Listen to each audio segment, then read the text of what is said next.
안녕하세요. 저는 아기 여우 38일 차고요. 여신이라고 합니다. 저는 20대 초반부터 지금 30대 중반인데요. 20대 초반부터 이걸 듣고 계신 여러분과 마찬가지로 거의 안 해본 종류의 다이어트가 없는 편이었고요. 제일 최근의 다이어트는 올해 초 1월부터 시작했어요. 그런데 한 6개월쯤 했을 무렵에 너무 지치고 변화가 없고 그래서 좀 답답한 마음이 있던 차에 정말 우연한 기회에 하늘이 좋으셔서 이렇게 마일리를 알게 되고 제주를 만나게 되었습니다.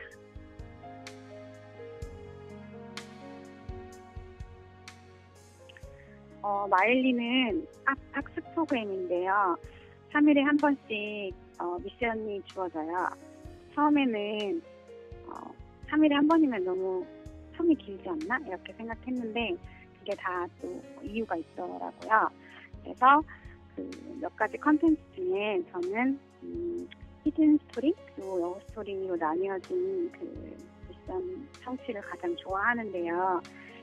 왜냐하면 히든 스토리를 볼 때는 이전의 내 모습, 그러면 내가 늘 다이어트를 하려고 하지만 실패하고 좌절하고 뒤에서 혼자 눈물을 흘려야 하는 그런 안타까운 마음이 들면서 공감하게 되고 내가 왜 그랬었는지 좀 거울로 들여다보는 듯한 그런 마음이 들어서고요. 더 좋은 거는 그렇다면 희준이가 되지 않기 위해서 나는 여우가 되기 위해서 어떻게 해야 되지? 라고 생각하는 그 공백을 정말 구체적이고 기억에 남고 기발한 현실적인 팁을 여우 스토리에서 알려주시거든요. 그래서 제가 실제 상황에서도 그 팁을 저도 모르게 마치 그 여우가 저에게 비유한 것처럼 이렇게 현실에서 적용해 볼 수 있었다는 게 가장 좋았던 것 같아요.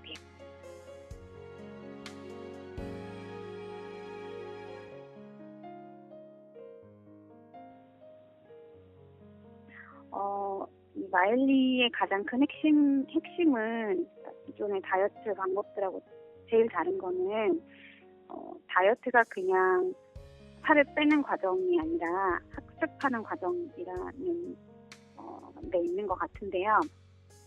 처음에는 지방 태워 주식 회사 거기에 내가 CEO고 랩팀 팀장님이 나오고 하여튼 독특한 단어들이 나오고 스토리텔링이 되면서 조금 유치하다? 내지는 손발이 오그라든다?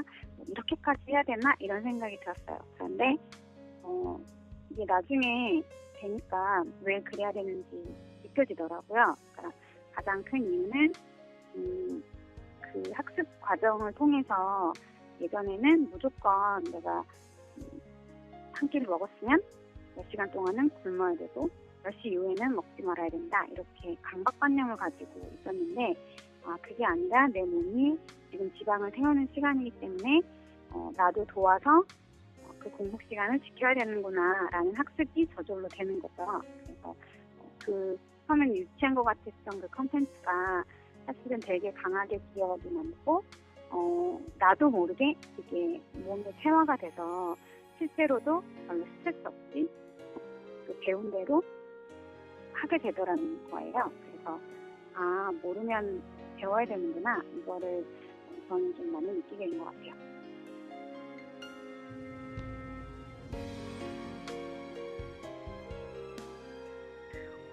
저는 지금 38일간 아기 여우를 하면서 설레임 타임에 가장 많은 시간과 마음을 쏟았는데요. 처음에 그는 되게 막연했어요. 그리고 이게 너무 추상적이어가지고 그냥 이게 제대로 하고 있는 거 맞나? 이런 생각을 했거든요. 그러다가 어느 날 우연히 여우가 쓴 상상일기의 한 꼭지를 보게 됐어요. 근데 그게 제가 생각해보지 못한 방법이라서 갑자기 정말 가슴이 너무 뛰면서 되게 비슷하게 내 마음대로 상상하면서 따라서 써본 일이 있어요. 그런데 진짜 이게 반신반의하면서 써놓고 책상 서랍에 넣어놓고 잊어버리고 있었는데 열흘이 안 돼서 이게 진짜 현실이 된 거예요. 그때 너무 신기해서 다시 일기를 꺼내보면서도 믿을 수가 없었어요. 그런데 그게 발동이 돼가지고 이 설레임 미션을 지금은 정말 너무너무 즐겁게 하고 있거든요. 여기서 배운 점은 처음에는 설레임은 그냥 감정이라고 생각했어요. 사람들이 한 1년에 한 번 정도라도 설레이는 감정이 들면 행운이다. 그런데 나는 설렐 일이 없구나. 이렇게 생각을 했는데 그게 아니라 설레임은 학습이고 설레기 위해서 노력해야 되고 훈련이 필요하구나. 근데 분명히 가능하구나. 그거를 배우게 됐어요. 그래서 저절로 일어나는 감정이 아니라 설레임은 자신이 만들어가는 거고 그 만들 수 있는 방법과 길을 마일리에서 너무 새롭게 잘 배운 것 같아서 감사한 마음이 있습니다.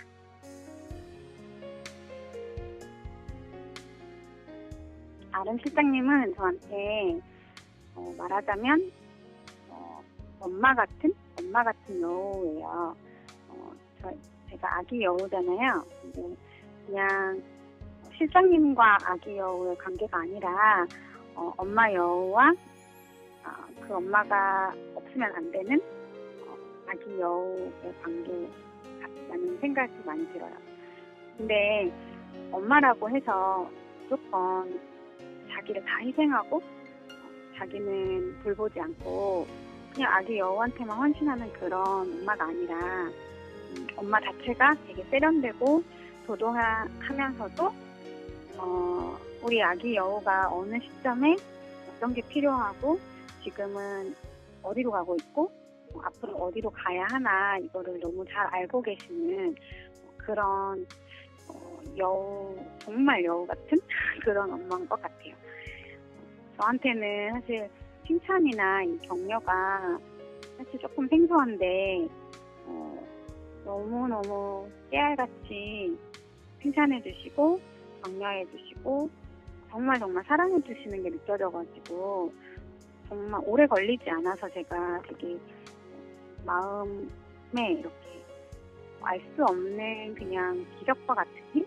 그런 게 생긴 것 같아요. 그래서 여러 미션을 수행할 때도 그랬고 특히 설렘 미션을 어떻게 하고 있고 어떻게 해야 되는지를 잘 리드도 해주신 것 같고 피드백도 잘 주신 것 같아요.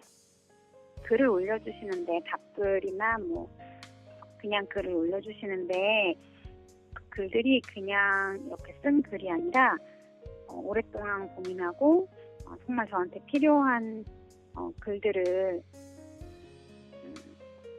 너무 아꼈다가 이렇게 살짝 정말 귀하게 이렇게 들려주는 것 같아가지고 어떨 때는 바로 답글을 못 달고 좀 하루 종일 생각하다가 이렇게 달고 싶은 날도 많거든요. 그리고 따로 적어놓게 되는 날도 있고 그래서 그 글로 소통하면서 비록 얼굴은 본 적 없는데도 불구하고 그냥 항상 내 옆에 있는 것 같고 소통이 안 되면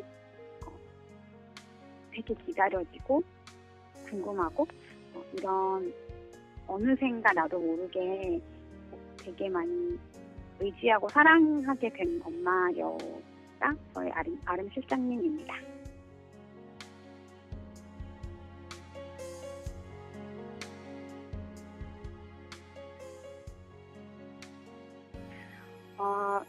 저도 그랬기 때문에 여러분들이 지금 이걸 시작해야 되나? 맞나? 이런 생각 하실 텐데 저는 너무 자신 있게 그냥 정말 늦딱 감고 한번 시작해보시라고 얘기하고 싶어요. 왜냐면 저도 되게 오래 고민했는데 이걸 안 했으면 나는 지금쯤 어떻게 살고 있을까 이런 생각이 들면서 인생은 선택이잖아요. 근데 이거는 정말 선택이 아니라 필수구나. 이걸 만나는 거는 우연이 아니라 정말 큰 축복이구나 이런 생각이 들었거든요. 그래서 조금 더 힘을 내셔서 정말 마일리에서 같이 만나서 같이 여생을 했으면 좋겠습니다.